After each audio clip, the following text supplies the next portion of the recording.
Hey everyone, welcome back to my channel, and if you're new here, my name is Katie and I garden in Zone 6. Today I'm going to be walking you around my garden and I'm going to be showing you how I trellis a lot of my plants. A lot of these trellises I have put together for a very low cost or zero cost. So yeah, let's go take a look. Okay, so the one I'm standing under is my newest, and it's also my absolute favorite one that I have right now. And this is the arch trellis that we made from driftwood from a local lake. We were actually just out taking a bike ride and I found some wood that I thought would be awesome for this. And I picked it up and put it in our little bike trailer, and here it is. So I came home and I started with these bigger pieces just for some structure. And then I just added these little pieces for decoration, really. And we dug it into our garden beds. I would say about 15 inches down.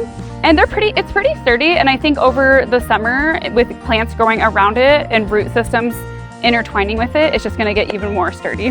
So yeah, I'm really happy with it. This is definitely my favorite. Let's move on to the next one. Over the years, I've trellised my tomatoes in so many different ways. I've used the tomato cages, which I still use a little bit just for my tomatoes that do not fit along this panel, but it's definitely not my favorite way to trellis my tomatoes. My favorite way to trellis them is with this hog panel. And this I actually just found on my grandpa's farm and he wasn't using it, so I was able to grab it from him. We just use these posts, we equally space them apart, and we hammered them into the ground, and then we really fancy, we zip tied them straight on to the post. And yeah, it's really sturdy and it holds up great. And so as these tomatoes grow, I just take a little bit of twine every now and then and I just tie it up right onto this hog panel. And guys, this has been the best system ever. My tomatoes do not fall over, they don't flop, I don't have any branches breaking, they have so much airflow. It's been all around the best way to trellis my tomatoes. So yeah, all right, now let's move on to the next one. Now this is just a very simple tomato cage. It's actually a smaller one, probably more meant for peppers. But under here, I actually have cucumbers that are planted as seeds. And so the cucumber plants will grow up this. And something else that you could do is you can also take this,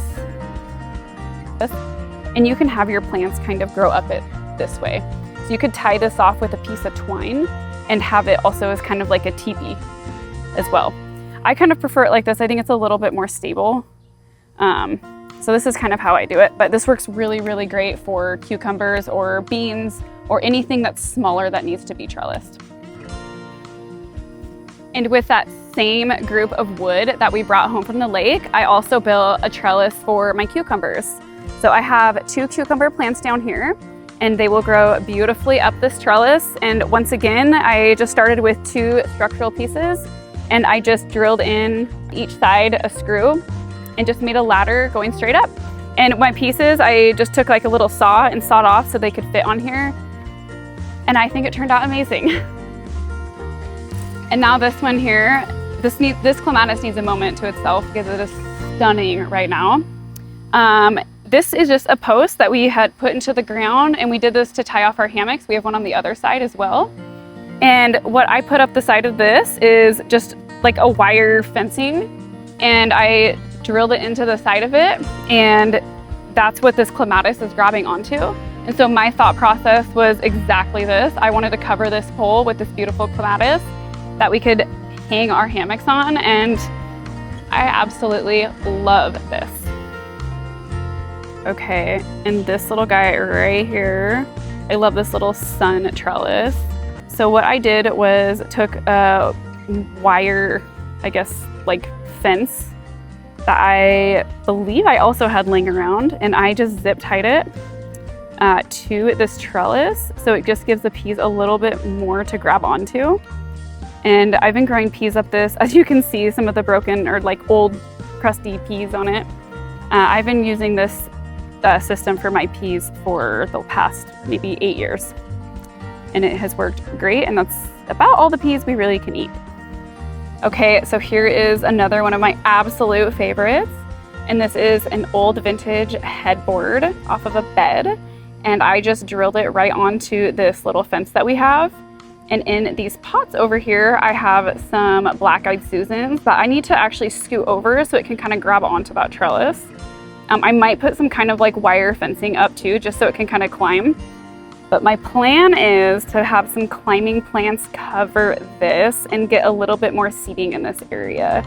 But you guys will have to let me know what you think, because I think it turned out so dang beautiful. All right, everyone, that is it for this video. I hope you can get some ideas from this and build your own free or low-cost trellis systems for your plants.